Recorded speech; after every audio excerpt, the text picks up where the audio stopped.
ఆదివారం పునరుత్థానపు ఆరాధనకి కూడి వచ్చిన మీ అందరికీ మన ప్రభువును రక్షకుడైన యేసుక్రీస్తు పేరట నా ప్రత్యేకమైన వందనాలు. హల్లెలూయా, హల్లెలూయా. అందరూ ఒకరికొకరు వందనాలు చెప్పుకోండి.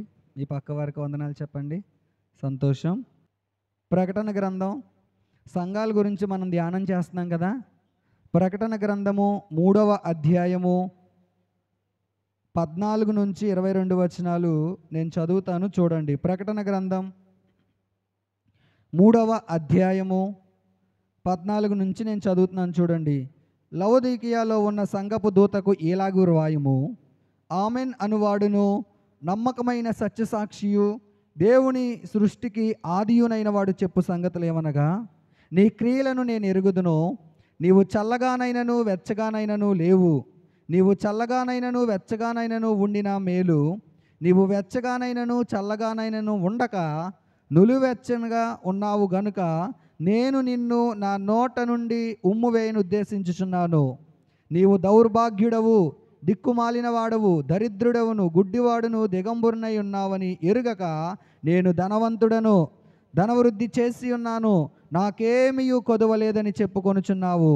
నీవు ధనవృద్ధి చేసుకొనున్నట్లు అగ్నిలో పుటము వేయబడిన బంగారమును, నీ దిశముల సిగ్గు కనబడకుండా ధరించుకొనుటకు తెల్లని వస్త్రములను, నీకు దృష్టి కలుగునట్లు నీ కన్నులకు కాటుకను నా యొద్ద కొనుమని నీకు బుద్ధి చెప్పుచున్నాను.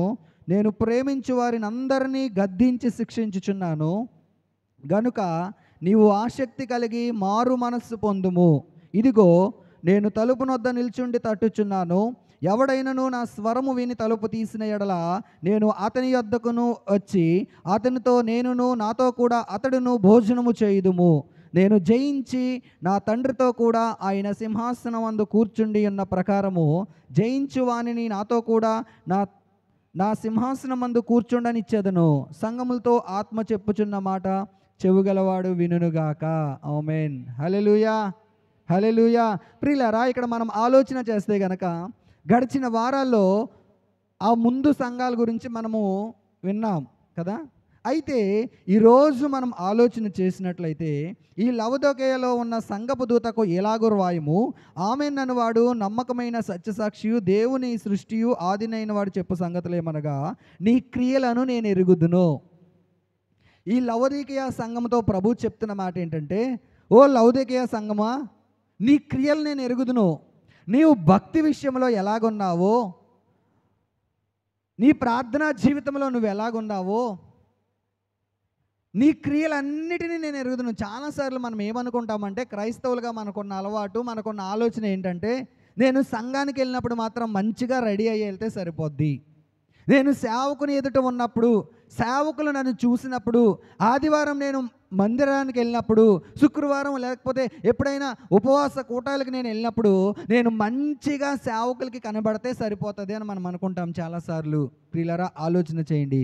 నీ క్రియలను నేను ఎరుగుదును. క్రియలు అనగా సంఘములో ఉన్నప్పుడు చేస్తాము, లోకంలో ఉన్నప్పుడు చేస్తాం కదా. సేవకుడు మనతో ఎంత సమయం ఉంటాడు? 1 గంట, 2 గంటలు, పోని ఒక రోజు కదా. ఎక్కువ సమయం మనం ఎక్కడుంటామంటే మన గృహాల్లోనో, మన ఉద్యోగ స్థలాల్లోనో, మన వ్యాపార స్థలాల్లోనో, లేకపోతే లోకంలోనే మనం ఎక్కువ గడుపుతూ ఉంటాం. ప్రియులారా, ఆలోచన చేయండి. లవొదీకయతో సంఘంతో ప్రభు చెప్తున్నాడు.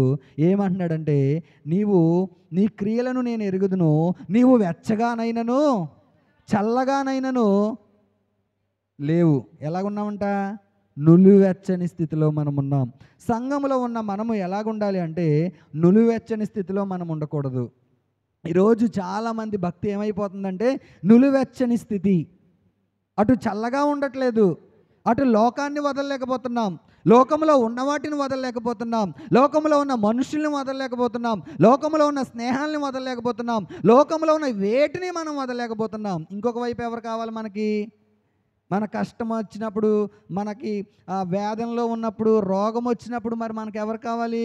దేవుడు కావాలి. ఇటు దేవుణ్ణి వదలలేకపోతున్నాం. ప్రియులారా, ఆలోచన చేయండి.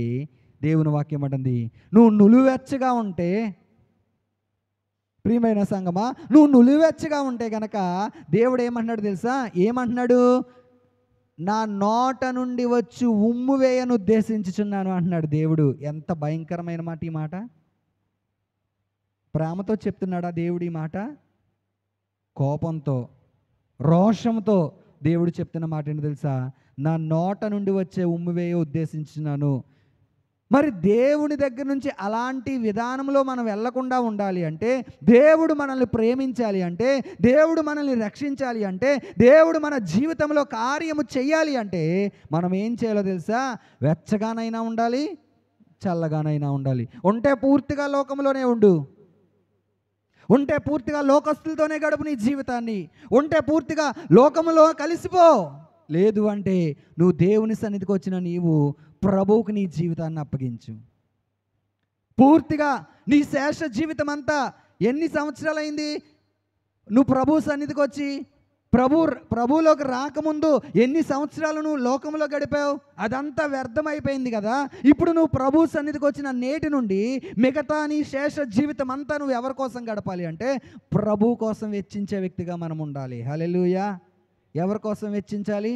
ఈ లోకంలో మనం ఆలోచన చేసినట్లయితే చాలాసార్లు మన జీవితము, చాలాసార్లు మన ఆలోచనలు ఎలాగుంటాయంటే, నాకు లోకము కావాలి, నాకు దేవుడు కావాలి, నాకు సినిమాలు కావాలి, నాకు దేవుడు కావాలి, లోక స్నేహాలు కావాలి, దేవుడు కావాలి, లోక ఆచారాలు కావాలి, దేవుడు కావాలి. నో ప్రియులరా, చల్లగానైనను ఉండు, వెచ్చగానైనా. లవోదికయ సంఘంతో అంటున్నాడు, ఒకవేళ నువ్వు నులివెచ్చని స్థితిలో ఉన్నావు అంటే, ప్రియులారా, హిస్టారికల్గా చారిత్రాత్మకంగా మనం ఆలోచన చేస్తే లవోదికయ సంఘం అంట చాలా సంపన్నత కలిగిన సంఘం అంట. అంటే ఆర్థికంగా చాలా బలమైన సంఘము. ఆ సంఘంలో మంచి మంచి గొప్పవారు ఉన్నారు, ధనికులు ఉన్నారు, బంగారం కలిగిన వారు ఉన్నారు, చాలామంది ఆ సంఘంలో ఉన్నారు. అలాంటి సుసంపన్నమైన సంఘంతో ప్రభు చెప్తున్నాడు, నువ్వు నులివెచ్చని స్థితిలో ఉన్నావు, జాగ్రత్త. ఈరోజు ప్రభు నీతో మాట్లాడుతున్నప్పుడు, ఈరోజు ప్రభు నాతో మాట్లాడుతున్నప్పుడు మనం ఆలోచన చేయాలి, ఇంకా నా జీవితంలో ఏ నులివెచ్చని స్థితి ఉంది? ఇంకా ప్రభువుని నేను ఎక్కడ, ఆ ప్రభు గాయాన్ని నేను రేపుతున్నాను? ఇంకా ఎక్కడ నేను ప్రభువుని నేను దుఃఖపెడుతున్నాను? ఆలోచన చేసేవారముగా మనం ఉండాలి. ప్రియులారా, అంటున్నాడు అక్కడ, ఏమంటున్నాడంటే, నీ వెచ్చగానైనను చల్లగానైనను ఉండక నులివెచ్చగా ఉన్నావు గనక నేను నిన్ను నా నోట ఉమ్ము వేయను ఉద్దేశించుచున్నాను. చూడండి ప్రియులారా, సంఘంతో ప్రభు చెప్తున్నాడు, ఏమన్నాడు తెలుసా? సంఘంతో ఏమన్నాడు చూడండి, నీవు ఎవరంట? లవోదికయ సంఘంతో ప్రభు చెప్తున్నాడు, నీవు దౌర్భాగ్యుడవు, ఇంకా దిక్కుమాలిన వాడవు, ఇంకా దరిద్రుడవు, గుడ్డివాడవు, దిగంబరుడు. ఎన్ని విషయాలు ఎన్నిసార్లు ఎన్ని విషయాల్లో ప్రభువు తిట్టాడు? 5 విషయాలు. డబ్బులు లేవా? లవోదికయ సంఘంలో డబ్బు లేదా? ఆ సంఘస్థులు బీదలా? ఏమైనా బీదలా వాళ్ళు? నో ప్రియులారా, చారిత్రాత్మకంగా మనం ఆలోచన చేస్తే లవోదికయ సంఘము చాలా సుసంపన్నమైన సంఘం అంట. కానీ అలాంటి సంఘాన్ని ప్రభు ఏమన్నాడు తెలుసా? నీవు దరిద్రుడవు. దరిద్రుడని ఎవరినంటాం? దరిద్రుడని ఎవరినంటామండి? లోకంలో తినడానికి తిండి లేని వారిని, సరైన వస్త్రాలు లేకుండా, ఏమీ లేకుండా ఉంటే వాళ్ళని ఏమంటాం మనం? చాలా దరిద్రతని అనుభవిస్తున్నారండి వాళ్ళు అంటాం కదా. కానీ ఇలాంటి సుసంపన్నమైన స్థితి కలిగిన సంఘాన్ని ప్రభు ఏమన్నాడంటే, నీవు దరిద్రుడవు. ఏ విషయంలో వీళ్ళు దరిద్రులు? ఏ విషయంలో వీళ్ళు దౌర్భాగ్యము కలిగిన వారు? ఏ విషయంలో వీళ్ళు దిక్కుమాలిన వారు అని మనం ఆలోచన చేస్తే ఏ విషయంలో ఉన్నదో తెలుసా? ఆత్మీయ జీవితంలో వీళ్ళు దరిద్రులు. చెప్పండి. ఈరోజు మనము సంఘములో ఉన్న మనము శారీరకంగా చాలా డబ్బు ఉండొచ్చు మన దగ్గర. ఈరోజు శారీరకంగా మనము లక్షలు మనం సంపాదిస్తూ ఉండవచ్చు. కానీ నీ ఆత్మీయ జీవితంలో నువ్వు ధనవంతుడివేనా? ఆలోచన చేయి. వాక్యం ద్వారా దేవుడు మనతో మాట్లాడుతున్నాడు. శారీరకంగా ఒకప్పుడు చిన్న స్థితి అనేది, లోకానుసారంగా ఒకప్పుడు నీ స్థితి కొంచెమే, అన్నం తినడానికి లేని పరిస్థితిలో గుండా నువ్వు వెళ్ళి ఉండవచ్చు. కానీ దేవుడు నిన్ను ఆశీర్వదించాడు, దేవుడు నీ స్థితి మార్చాడు. ఇప్పుడు నువ్వు లక్షలు వేలకు వేలు నువ్వు సంపాదిస్తున్నావు. బిల్డింగుల మీద బిల్డింగులు కట్టుకుంటున్నావు, పొలాల మీద పొలాలు కొనుక్కుంటున్నావు, మంచి వస్త్రాలు నువ్వు ధరిస్తున్నావు, అన్నీ మంచిదే. ఆత్మీయ జీవితంలో నీ స్థితి ఎలాగుందో ఒకసారి ఆలోచన చేయి. ప్రభువు చూసేది ఏం చూస్తాడో తెలుసా? ఆయన నువ్వు ఈ లోకంలో ఎంత సంపాదించావనేది చూడ్డు. ఈ లోకంలో నువ్వు బిల్డింగ్లో నివసిస్తున్నావా, పూరిలో నివసిస్తున్నావా, లేదంటే పెంకుడింట్లో ఉంటున్నావా, ఇవేమి చూడు ప్రియులారా. ఆయన నీ జీవితాన్ని చూసేది ఏంటంటే నువ్వు ఆత్మీయ జీవితంలో నువ్వు ఎన్ని ఆత్మలు నువ్వు సంపాదించావు, లేదా ఎంత ఎక్కువగా తండ్రితో సహవాసం చేస్తున్నావు, ఎంత ఎక్కువగా భక్తి జీవితాన్ని నువ్వు చేస్తున్నావు. అమ్మో, తొలి దినాల్లో మన భక్తి ఉండేది ఎంత వైరాగ్యమో. ప్రభుని నమ్ముకున్న క్రొత్తలో ఎంత మండించబడే వాళ్ళమో మనము కదా. కానీ ఈరోజు ఏమైపోయింది ఆ మంట, ఈరోజు ఏమైపోయింది ఆ ప్రార్థన, ఈరోజు ఏమైపోయింది ఆ వైరాగ్య జీవితం. ప్రియులారా, ఆలోచన చేయండి. తొలి దినాల్లో ఎంత ఉజ్జీవంగా ఉండేదో. 10 గంటలకు ఆరాధన అంటే మనం ఎన్నింటికి వచ్చేవాళ్ళం తొలి దినాల్లో? అరగంట ముందు వచ్చి మోకరించి ప్రార్థన చేసిన దినాలు లేవో మన జీవితంలో. ఈరోజు 10 గంటలకు ఆరాధన అంటే ముగ్గురం ఉన్నాం మందిరంలో, నలుగురం, శ్రీనన్నయ్య, నేను, పాస్టమ్ గారు, సువర్ణ, రాణి, మాతో పాటు జాయ్, 5గురు 6గురు ఉన్నాం అంతే. ఏమైపోతుంది మన భక్తి అంతా? ఆలోచన చేయండి. స్కూల్కి మన పిల్లల్ని అలాగే పంపుతామా? మా జాయ్ బాబుని స్కూల్కి తీసుకెళ్తాను కదా రోజు మార్నింగు. మా ఇంటి పక్కనే వేరే ఒక ఫ్యామిలీ పరిచయం అయ్యారు. వాళ్ళ బాబుని కూడా నేనే మార్నింగ్ స్కూల్కి తీసుకెళ్తాను. సాయంత్రం వచ్చేటప్పుడు మా బాబుని వాళ్ళ బాబుని ఆయన తీసుకొస్తాడు అన్నమాట. అయితే ఆ బాబుకంట 10 నిమిషాలు తక్కువ 9కో, 5 నిమిషాలు తక్కువ 9కో స్కూల్లో ఉండాలంట. ఈ జాయ్తో ఒక్కోసారి ఆలస్యమై, ఎప్పుడైనా ఒక 5 నిమిషాలు ఆలస్యమైంది అనుకోండి, ఆ అబ్బాయినంట స్కూలు క్లాస్ రూమ్ బయట నిలబెట్టేస్తారంట. అప్పుడు వాళ్ళ మమ్మీ వాళ్ళ డాడీ చెప్పారు, ఒక 5 నిమిషాలు ముందు దించేయండి మా ఓన్ ముందు అని. ప్రియులారా, ఆలోచన చేయండి. ఈ లోకంలో చదువుకునే పిల్లల్ని అలా చేస్తే దేవుని రాజ్యానికి వారసులుగా ఉండే మనము దేవుని సన్నిధికి టైంకి రావాలా అక్కర్లేదా? ఎన్నింటికి వస్తున్నాం మనం ఒకసారి ఆలోచన చేయండి. ముందొచ్చి దేవుని సన్నిధిలో ప్రార్థన చేసుకునే అనుభవాలు లేవు. ఉండే ఒకప్పుడు ఆది కాలంలో భక్తిలోకి వచ్చిన తొలి దినాల్లో, ప్రార్థనకు వచ్చిన యేసు ప్రభువుని నమ్ముకున్న తొలి దినాల్లో పావుగంట ముందు, అరగంట ముందు వచ్చి దేవుని సన్నిధిలో మోకరించి ప్రార్థన చేసేవారం కదా. ఏమైపోయింది ఇప్పుడు ఆ అనుభవం? ఆలోచన చేయండి. ట్రైన్కి వెళ్ళాలంటే టైంకి వెళ్తాం, లోకస్తులు సినిమాకి వెళ్ళాలంటే టైంకి వెళ్ళిపోతారు, ముందే పేర్లు కూడా పోకూడదు వాళ్ళకి. కానీ మనం మాత్రం దేవుని సన్నిధికి రావడానికి టైం మర్చిపోతున్నాం. పాటలు అయ్యాక వెళ్దాంలే, ఆరాధనలో వెళ్దాంలే, వాకింగ్ టైంకి వెళ్దాంలే, ఇంకా కొంతమంది ఉంటారు వాకింగ్ టైంకి వెళ్దాంలే, ఇంకా కొంతమంది చివరి ఆశీర్వాదానికి వెళ్దాంలే. ప్రియులారా, ఆలోచన చేయండి. దేవుడు అంటున్నాడు, నువ్వు దౌర్భాగ్యుడవు, దిక్కులేని వాడవు. నీకెంత డబ్బైనా ఉండొచ్చు, నీ జీవితంలో ఎంత బలగమైనా నీకు ఉండొచ్చు, ఎంతమంది స్నేహితులైనా నీకు ఉండొచ్చు, కానీ సరి అయిన భక్తి జీవితం నీకు లేకపోతే, ఒక క్రమము కలిగిన భక్తి జీవితం నీ జీవితంలో లేకపోతే కనుక ప్రభు నిన్నేమన్నాడు తెలుసా? నువ్వు దౌర్భాగ్యుడవు. ప్రభుతో మాట అనిపించుకుందామా? చెప్పండి. ప్రభుతో ఆ మాట అనిపించుకునే భక్తి మనం చేద్దామా? ఇంకా ఏమన్నాడు?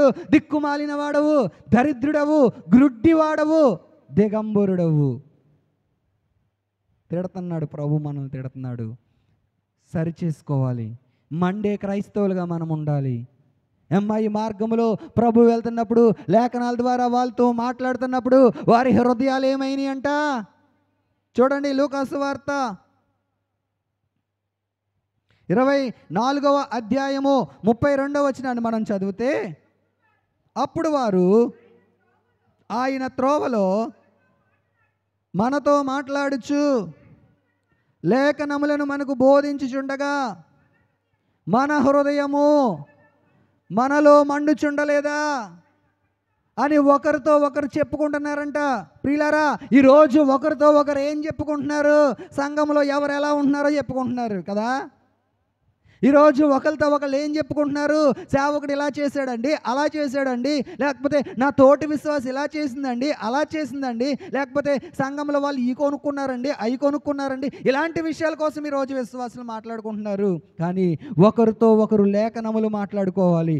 ఒకరితో ఒకరు దేవుని వాక్యం గురించి మనం మాట్లాడుకుంటుంటే మన హృదయాలు ఏమైపోతాయి? మండాలి.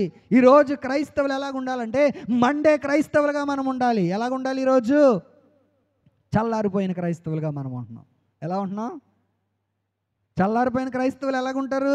ఇందాక చెప్పాను కదా, 10ంటికి ఆరాధన అయితే ఎన్నింటికి వస్తారు? 10:30కి, 11ంటికి, 11:30కి. మండే క్రైస్తవులు ఎలాగుంటారు? పావుగంట ముందే ప్రభు సన్నిధి, కనీసం 5 నిమిషాల ముందే ప్రభు సన్నిధికి. అయ్యో, ఓ ఈ లోకంలో ఒక స్కూల్కి వెళ్తేనే, ఒక కాలేజ్కి వెళ్తేనే, ఒక ట్రైన్ ఎక్కాలంటే వెళ్ళాలంటేనే టైంకి 5 నిమిషాల ముందు, 10 నిమిషాల ముందు మనం ఉంటామే. ప్రభు సన్నిధి అంటే మనకు అంత చులకనా? దేవుడు అంటే అంత లోకువా మనకి? ఆలోచన చేయండి.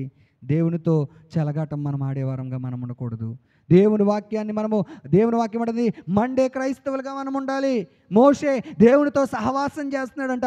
మోషే దేవునితో మాట్లాడుతున్నాడంట. ఆ కొండ మీద మాట్లాడి కిందకు వచ్చేసరికంట మోషే ముఖము ప్రకాశిస్తుందంట. చూడండి, నిర్గమాకాండము 34వ అధ్యాయం 29వ వచనం. నిర్గమాకాండము 34వ అధ్యాయము 29వ వచనాన్ని మనం చదివితే, మోషే సీనాయి కొండ దిగుచుండగా శాసనములు గల ఆ 2 పలకలు మోషే చేతిలో ఉండెను. అతడు ఆ కొండ దిగుచుండగా ఆయన అతనితో మాట్లాడుచున్నప్పుడు తన ముఖ చర్మము ప్రకాశించిన సంగతి మోషేకు తెలిసి ఉండలేదు. అహరోనును ఇశ్రాయేలీయులందరూ మోషేను చూచినప్పుడు అతని ముఖ చర్మము ప్రకాశించెను గనుక వారు అతన్ని సమీపింపవెరచిరి. హల్లెలూయా. మండే క్రైస్తవుడు ఎలాగుంటాడు? ఇప్పుడు ఈ మోషే ఎవరు అంటే ఒక మండే క్రైస్తవుడు. దేవునితో సహవాసం చేసిన ఈ క్రైస్తవుడు, దేవునితో సహవాసం చేసిన ఈ మోషే ఎలాగుంటున్నాడంట? నా జీవితంలో మనము మండే వారముగా ఉండాలి. నా జీవితంలో మనము దేవుని వాక్యం చేత రేపబడే వారముగా ఉండాలి. వాక్యం వింటున్నప్పుడు ఇది నా కోసమే, దేవుడు నాతోనే మాట్లాడుతున్నాడు, నేనే సరి చేసుకోవాలి అనే ఆలోచన కలిగిన వ్యక్తులుగా మనం ఉండాలి. మోషే దేవునితో సహవాసం చేశాడంట. మోషే దేవునితో సహవాసం చేసి కిందకి దిగినప్పుడు మోషే ముఖం ఏమైపోయిందంట? మోషే ఫేషియల్ చేయించుకోలే వెళ్ళి, మోషే ఏమి క్రీములు రాసుకోలే వెళ్ళి. మరి మోషే ముఖం ఎలా ప్రకాశించింది? ఈరోజు మనం ఎన్ని క్రీములు తోమి రాసినా మన ముఖాలు ప్రకాశించట్లేదే. మరి మోషే ముఖం ఎలా ప్రకాశించింది? మోషే అంత అందంగా ఎలా తయారయ్యాడు? దేవునితో సహవాసం. ఈరోజు మనము కూడా ప్రకాశించాలి అంటే, ఈరోజు మనము కూడా లోకములో ప్రకాశించాలి అంటే మనం ఎలాగుండాలో తెలుసా? దేవునితో సహవాసం చేసేవారముగా మనం ఉండాలి. మండే క్రైస్తవులుగా మనం ఉండాలి. నువ్వు మండే క్రైస్తవుడిగా ఉండు, లోకములో నువ్వు ప్రకాశించడం మొదలు పెడతావు. హల్లెలూయా. ఎవరు ప్రకాశిస్తారు లోకంలో? ఎవరు జీవితం వెలుగుమయంగా ఉంటుంది అంటే, ఎవరైతే మండే క్రైస్తవుడిగా ఉంటాడో ఆ వ్యక్తి లోకంలో ప్రకాశిస్తూ ఉంటాడు. హల్లెలూయా. మోషే ఎగ్జాంపుల్ మనకి. మోషేని అతని అన్నదమ్ములు చూస్తున్నారంటే, అహరోను, మిరియాము వీళ్ళందరూ చూస్తున్నప్పుడు మోషే దగ్గరికి వెళ్ళలేకపోయారంట. ఈరోజు నువ్వు నిజంగా మండే క్రైస్తవుడిగా నువ్వు ఉంటే గనక లోకంలో అన్యులు నిన్ను చూసి భయపడతారు. హల్లెలూయా. అర్థమైందా నా మాట? ఈరోజు నువ్వు మండే క్రైస్తవుడిగా ఉంటే లోకంలో అన్యులు చూసి నిన్ను చూసి భయపడతారు. ఎందుకు? అమ్మో, ఈ వ్యక్తి చాలా భక్తిపరుడండి, అమ్మో ఈమె ప్రార్థన చేస్తే చాలా కార్యాలు జరుగుతాయండి, ఈమె చాలా యథార్థంగా ఉంటుందండి, ఇతడు చాలా యథార్థవంతుడండి అని చెప్పి ఎవరిని చూసి భయపడతారు? లోకం ఎవరిని చూసి భయపడతారు? చెప్పండి అమ్మా. క్రైస్తవులను చూసా? నో, క్రైస్తవులను చూసి కాదు, మండే క్రైస్తవుల్ని చూసి. హల్లెలూయా. ఏ క్రైస్తవులను చూసి? మండే క్రైస్తవులను చూసి. ఈరోజు చాలామంది క్రైస్తవులమని ఆ ముసుగులోకి వెళ్ళిపోయి చాలామంది చలామణి అయిపోతున్నారు లోకంలో. వాక్యంలో ముందుకెళ్ళే కొలది చెప్తాను కొన్ని విషయాలు. చూడండి ప్రియులారా, ఇక్కడ అంటున్నాడు కదా, ఏమంటున్నాడండి? నీ ముఖము మీద ఉమ్ము వేయను ఉద్దేశించినాను. ఎలాగుండాలంటే మనము వెచ్చగానైనను చల్లగానైనను ఉండు, నులివెచ్చగా ఉంటే గనక మీ ముఖము మీద ఉమ్ము వేయను ఉద్దేశించుచున్నాను. అదే ప్రకటన గ్రంథము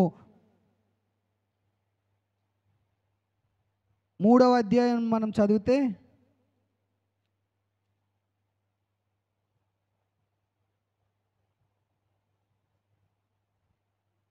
ప్రకటన గ్రంథము 3వ అధ్యాయము 18వ వచనాన్ని మనం చదివితే, నీవు ధనవృద్ధి చేసుకున్నట్లు అగ్నిలో పుటము వేయబడిన బంగారమును, నీ దిశమల సిగ్గు కనబడకుండానట్లు ధరించుకున్నట్టుకు తెల్లని వస్త్రములను, నీకు దృష్టి కలిగినట్లు నీ కన్నులకు కాటుకును నా యొద్ద కొనుమని నీకు బుద్ధి చెప్పుచున్నారు. ఇవన్నీ నువ్వు ఎక్కడ సంపాదించుకోవాలి? బంగారము, తెల్లని వస్త్రము, కళ్ళకు కాటుక, ఇవన్నీ నా దగ్గర కొను. లోకములో వెతకొద్దు. ఎవరు మన బంగారం? ఆయనే మన బంగారం. హల్లెలూయా, హల్లెలూయా. దేవుని వాక్యం అంటుంది, ఇదిగో ఇదే గొప్ప ధననిధి. దేవుని వాక్యము వెండి బంగారముల కంటే విలువైనది. హల్లెలూయా, హల్లెలూయా. లోకములో బంగారం కోసం నువ్వు వెంపర్లాడొద్దు. లోకములో బంగారం కొనుక్కోవడానికి నువ్వు తహతహలాడిపోవద్దు. నీకు కావలసినంత సంపాదించుకోవద్దని నేను చెప్పట్లా, వాక్యం కూడా చెప్పట్లేదు. కానీ వాటికంటే ముఖ్యం ఏంటి అంటే దేవుని ధర్మశాస్త్రం. హల్లెలూయా, హల్లెలూయా. తెల్లని వస్త్రము, ఇక్కడ అంటున్నాడు కదా, అగ్నిలో పుటము వేయబడిన బంగారము, అలాగే తెల్లని వస్త్రము. ఈ తెల్లని వస్త్రము దేనికి సాదృశ్యంగా ఉందంటే చూడండి, ప్రకటన గ్రంథము 19వ అధ్యాయము 8వ వచనాన్ని మనం చదివితే,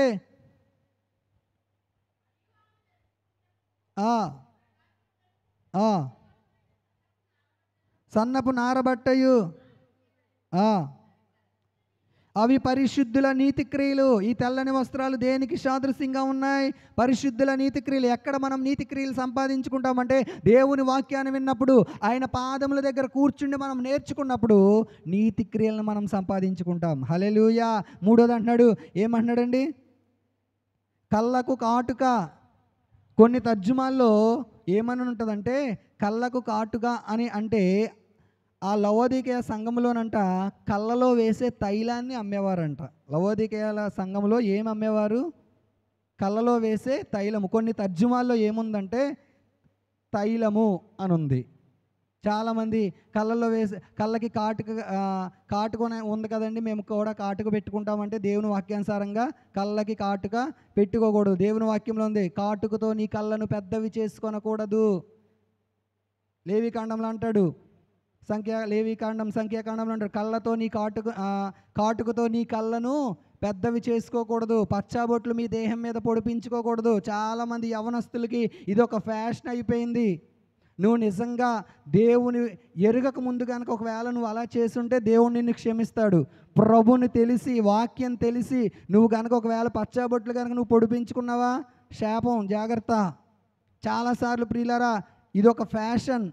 స్నేహితుల పేర్లు వేయించుకోవడాలు, భార్యలు భర్తల పేర్లు వేయించుకోవడాలు, భర్తలు భార్యల పేర్లు వేయించుకోవడాలు, లేకపోతే ఒక మాటలో చెప్పాలంటే లవర్స్ పేర్లు రాయించుకోవడాలు.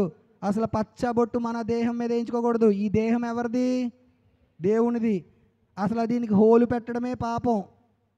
దేవుడిచ్చిన శరీరానికి మనం హోలు పెట్టడానికి మనకు అధికారం లేదు. మన బాడీలో ఎన్ని హోల్స్ ఉన్నాయో అన్ని హోల్స్ దేవుడిచ్చాడు, చాలు కదా. ప్రియులారా ఆలోచించేయండి, పచ్చబొట్లు మన దేహం మీద పొడిపించుకోకూడదు. ఆడవాళ్ళకి అది ఈ రోజుల్లో మగోళ్ళకు కూడా ఫ్యాషన్ అయిపోయింది. చెవులకి కన్నాలు. ప్రియులారా చూడండి, దేవుడు చెప్తున్నాడు, చాలా భయంకరమైన శాపం అది. నీకు చచ్చిన వారి కొరకు మీ దేహమును చీరు కొనకూడదు. ఒకసారి వచనం చెప్పండి అమ్మా.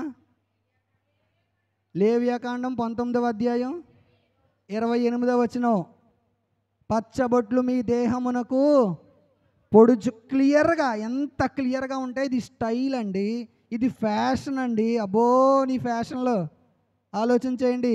దేవుడు లెక్కడిగే సమయం ఒకటి ఉంది. నీకు దేహాన్ని ఇచ్చేనే, నీకు మంచి ఆరోగ్యాన్ని ఇచ్చేనే, నీకు ధనాన్ని ఇచ్చేనే, ఏం చేస్తున్నావు నువ్వు? ప్రియులారా ఆలోచన చేయండి. మన శరీరం మీద పచ్చబొట్లు మనము పొడిపించుకోకూడదు. ఈ చాలామందిని చూస్తున్నాను ఫ్యాషన్గా. ఇక్కడ ఒక ఆయన్ని చూశాను, ఇక్కడ ఒకరిని చూశాను, ఒకరిని చూశాను, గుండెల మీద ఏంటేంటో. ప్రియులారా ఆలోచించేయండి. క్రైస్తవులుగా ఇలాంటివి మనకి తగవు. నీ దేహంతో జరిగించు ప్రతి క్రియకి దేవునికి మనము లెక్క చెప్పవలసి ఉన్నది. గుర్తుపెట్టుకోండి, ఆలోచన చేయండి. సరే, ఇక్కడ అంటున్నాడు, చల్లగనైనా వేచ్చగను ఉండిన నీకది మేలగును. నులివేచ్చని స్థితి నీకుండినా బయటకు ఉమ్మివేయబడుదువేమో. చల్లగనైనా వేచ్చగను ఉండిన నీకది మేలగును. నులివేచ్చని స్థితి నీకుండినా బయటకు ఉమ్మివేయబడుదువేమో. నీ మనసు మార్చుకో, తొలి ప్రేమ కూర్చుకో. నీ మనసు మార్చుకో, తొలి ప్రేమ కూర్చుకో. ఆసక్తితో రక్షణ పొందుమా, ఆసక్తితో రక్షణ పొందుమా. ఓ సంగమా సర్వంగమా, పరలోక రాజ్యపు ప్రతిబింబమా. యేసయ్యను ఎదుర్కొనగా నీతినలంకరించి సిద్ధపడుమా. ఓ సంగమా వినుమా. హల్లెలూయా. ఇప్పుడు అంటున్నాడు, ఇవన్నీ నువ్వు విడిచిపెట్టి ఎలాగుండాలో తెలుసా? మారు మనసు పొందు. చూడండి, మన వాక్యాలను మనం వద్దాం. ఏమంటున్నాడండి? ధరించుకొని తెల్లని వస్త్రములు, నీకు దృష్టి కలిగినట్లు నీ కన్నులకు కాటుకును నా యొద్ద కొనమని నీకు బుద్ధి చెప్పుచున్నాను. నేను ప్రేమించి వారందరినీ గద్దించి శిక్షించుచున్నాను గనుక నీవు ఆసక్తి కలిగి మారు మనసు పొందు. దేవుడు ఎవరిని గద్దిస్తాడో తెలుసా? ఆయన ఎవరినైతే ప్రేమిస్తాడో. లోకంలో చాలామంది ఉన్నారు, వాళ్ళని గద్దించట్లేదు దేవుడు. ఈరోజు దేవుడు నిన్ను నన్ను గద్దిస్తున్నాడు. ఎందుకో తెలుసా? నిన్ను నన్ను ప్రేమించాడు కాబట్టి ఆయన నిన్ను నన్ను గద్దిస్తున్నాడు. ప్రియులారా, ఆలోచన చేయండి. మన పిల్లలు ఉంటారు కదా, మన పిల్లల్ని అప్పుడప్పుడు మనం కొడతా ఉంటాం. కొడతారా కొట్టరా మీరు మీ పిల్లల్ని? చితకొడేస్తారు కదా. ఎందుకు కొడతారు? వాళ్ళంటే ఇష్టం లేక? ఎందుకు కొడతారు? వాళ్ళంటే నచ్చక కాదు ప్రియులారా. వాళ్ళు ఏదైనా తప్పు చేస్తారేమో, ఒకవేళ వాళ్ళు ఏదైనా తప్పు చేసి లోకంలో పడిపోతారేమో, ఏదైనా వ్యసనానికి లోనైపోతారేమో అని చెప్పి మన పిల్లల్ని ఏం చేస్తాం? కొడతాం. ఒకవేళ నువ్వు నీ పిల్లల్ని కొట్టలేదా? బైబిల్ గ్రంథంలో ఏముందో తెలుసా? బెత్తము వాడని తండ్రి కుమారునికి విరోధి అని ఉంది. బెత్తము వాడని వాడు ఎవరికి విరోధంట? పిల్లలకు మనం విరోధులుగా ఎప్పుడు కనబడతాం? కొడితే విరోధులం అయిపోతాం ఒక్కోసారి కదా. మా మమ్మీ నన్ను కొట్టేసింది, మా డాడీ నన్ను కొట్టేశాడు. ఎప్పుడైనా జాయిన్ కొట్టాను అనుకోండి, ఇంకా వాళ్ళ అమ్మ దగ్గరికి వెళ్ళి అలా అని కుసిస్తానే ఉంటాడు. డాడీ వద్దు. నిన్న కాదనుకుంటా, మొన్న నైటు కారులో ఏదో నేను డ్రైవ్ చేస్తుంటే నా మీద పడి లాగుతున్నాడని చెప్పి, డ్రైవింగ్లో ఉన్నానని చెప్పి ఒకటి వేసాను. ఇంకంతే, ద్వారపుడు వచ్చేంతవరకు డాడీ వద్దు డాడీ వద్దు ఇదే పాట. కానీ దేవుని వాక్యం అంటుంది, బెత్తము వాడని తండ్రి కుమారునికి విరోధి. ప్రియులారా, ఆలోచన చేయండి. ఇప్పుడు మనం కొట్టడం, అందుకే భక్తుడు అంటాడు, నీతిమంతులు నన్ను కొట్టుట నాకు తైలాభిషేకం అంటాడు. ఇంకో చోట సేవకులు ఎందుకు గద్దిస్తారు మనల్ని? మనం అంటే ఇష్టం లేక కాదు, మనం పాడైపోవాలని కాదు, మనం నాశనం అయిపోవాలని కాదు. ఏ విధము చేతనైనను ఆయన ఎదుట సంఘాన్ని నిష్కలంకమైన సంఘముగా నిలబెట్టాలని, కన్యకగా నిలవబెట్టాలని. హల్లెలూయా, హల్లెలూయా. ప్రియులారా, ఆలోచన చేయండి. ఏమంటున్నాడండి ఇక్కడ? అంటున్నాడు కదా, నేను ప్రేమించి వారందరినీ గద్దించి శిక్షించుచున్నాను గనుక నీవు ఆసక్తి కలిగి మారు మనసు పొందుము. దేవుడు గద్దించేటప్పుడు మనం ఏమవ్వాలి? అమ్మో, ఈరోజు వాక్యం నా కోసమే, నన్ను ఉద్దేశించే సేవకుడు చెప్పాడండి, ఇంక నేను ఈ గుడికి రాను. లేరా ఇలాంటి వాళ్ళు? అయ్యో, నా జీవితాన్ని సరి చేసుకోవాలి.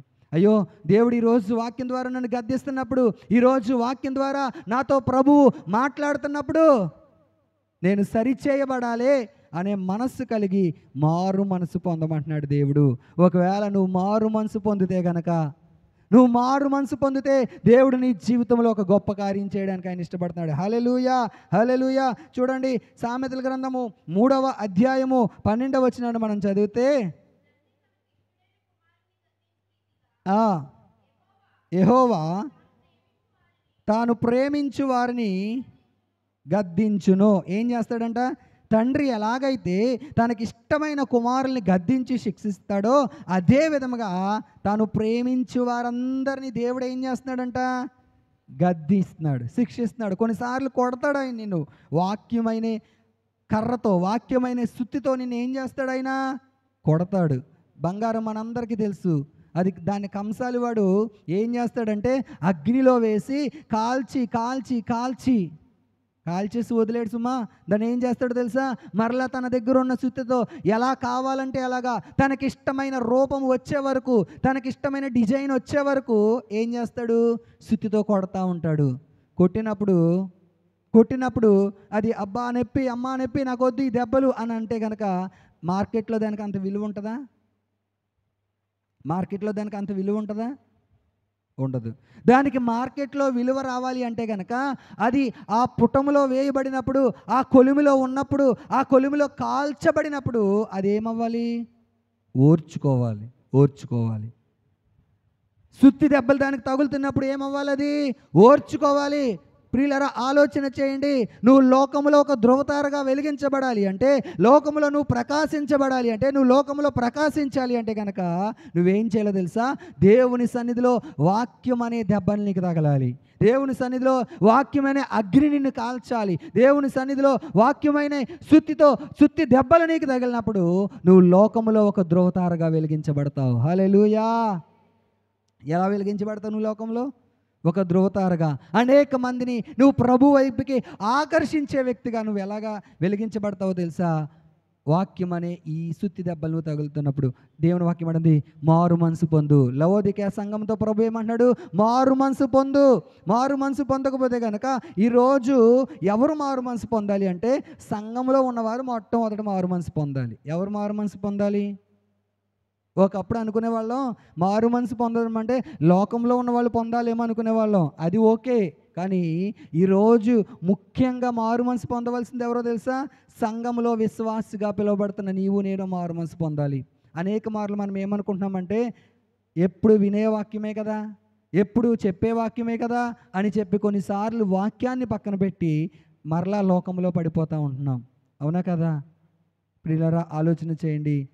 కొంతమంది దేవుని సన్నిధికి వస్తూనే త్రాగుబోతులుగా జీవిస్తున్నారు. కొంతమంది దేవుని సన్నిధికి వస్తూనే వ్యభిచారులుగా జీవిస్తున్నారు. కొంతమంది దేవుని సన్నిధికి వస్తూనే సినిమాలు చూసేవారుగా ఉంటున్నారు. కొంతమంది దేవుని సన్నిధికి వస్తూనే లోకంలో పడిపోయిన స్థితిలో ఉంటున్నారు.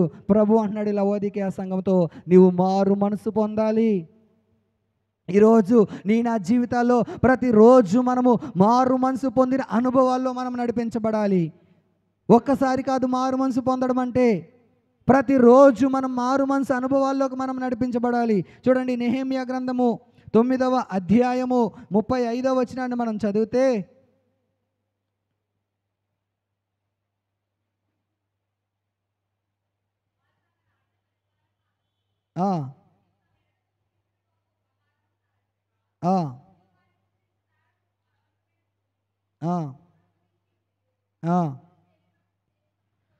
వారు తమ రాజ్య పరిపాలన కాలమందు నీవు తమ ఎడల చూపించిన గొప్ప ఉపకారములను తలంచక, నీవు వారికిచ్చిన విస్తారముగు ఫలవంతమైన భూమిని అనుభవించి నుండి నిన్ను సేవింపకపోయిరి, తమ చెడు నడతలు విడిచి మారు మనస్సు పొందనైరి. దేవుడు ఎవరి జీవితాల్లో ఎక్కువ కార్యాలు చేస్తాడు చెప్పండి? ఒక మాట చెప్పండి. లోకంలో ఉన్నవారి జీవితాల్లో ఎక్కువ కార్యాలు చేస్తున్నాడా? సంఘానికి వచ్చే మన జీవితంలో ఎక్కువ కార్యాలు చేస్తున్నాడా? చెప్పండి, ఎవరి జీవితాల్లో ఎక్కువ కార్యాలు చేస్తున్నాడు? సంఘంలో ఉన్న మన జీవితాల్లోనే ప్రభు ఎక్కువ కార్యాలు చేస్తున్నాడు. అవునా కదా? రక్షణ ఎవరికి ఇచ్చాడు? మారు మనసు ఎవరికి ఇచ్చాడు? లేదంటే నువ్వు రోగములో ఉన్నావు, ఆయన ఎవరిని స్వస్థపరుస్తున్నాడు? లోకంలో చాలామంది ఉన్నారు, మారు మనసు లేదు. లోకంలో చాలామంది ఉన్నారు, రక్షణ లేదు. లోకంలో చాలామంది రోగులు ఉన్నారు, వాళ్ళకి స్వస్థత లేదు. లోకంలో చాలామంది మనశ్శాంతి లేనివారు, డబ్బు చాలా ఉంది కానీ వాళ్ళకి ఏం లేదు, మనశ్శాంతి లేదు. కానీ మన దగ్గర కొంచెం డబ్బే ఉన్నా మనం మనశ్శాంతిగా ఉన్నామా లేదా? 3 పూట్ల మంచిగా తినగలుగుతున్నామా లేదా? ప్రతి విషయంలో దేవుడు ఎవరి జీవితంలో కార్యం చేస్తున్నాడు? మన జీవితంలోనే ఎన్నో ఉపకారాలు చేస్తున్నాడు ఆయన. అయితేనంట అలాంటి మనం ఎలాగుంటున్నామంట ఇక్కడ అంటున్నాడు చూడండి, ఏమంటున్నాడండి అక్కడ? వారు తమ రాజ్య పరిపాలన కాలమందు నీవు తమ ఎడల చూపించిన గొప్ప ఉపకారములను తలంచక ఎలా ఉంటున్నాం? మొట్టమొదటిది, దేవుడు చేసిన ఉపకారాలను మనం ఏం చేయట్లేదు? తలంచుకోవట్లేదు. రెండవది ఏమంటున్నాడు అక్కడ? నీవు వారికి ఇచ్చిన విస్తారముకు ఫలవంతమైన భూమిని అనుభవించి ఉండియు నిన్ను సేవింపగా. మొట్టమొదటి దేవుడు చేసిన ఉపకారాలు తలంచుకోవట్లేదు. రెండోది దేవుణ్ణి వాళ్ళు ఏం చేస్తున్నారంట? సరిగ్గా సేవించట్లేదు. ఏం చేస్తున్నారు? ఇప్పుడు నేను మిమ్మల్ని అన్నాను అనుకోండి, ఈ వాక్యం మనకు అప్లై చేసుకున్నాం అనుకోండి, మీరు ఏమంటారు? అదేంటండి, మేము దేవుణ్ణి ఎందుకు ఆరాధన చేయట్లేదు, మేము దేవుణ్ణి ఎందుకు సేవించట్లేదు, ప్రతి ఆదివారం గుడికి వస్తున్నాం కదా. అది కాదు ప్రియులారా, దేవుని వాక్యం అంటుంది, దేవుడు ఆత్మ గనుక ఆయన ఆరాధించువారు ఎలాగ ఆరాధన చేయాలి? ఆత్మతోనూ సత్యముతోనూ ఆరాధన చేయాలి.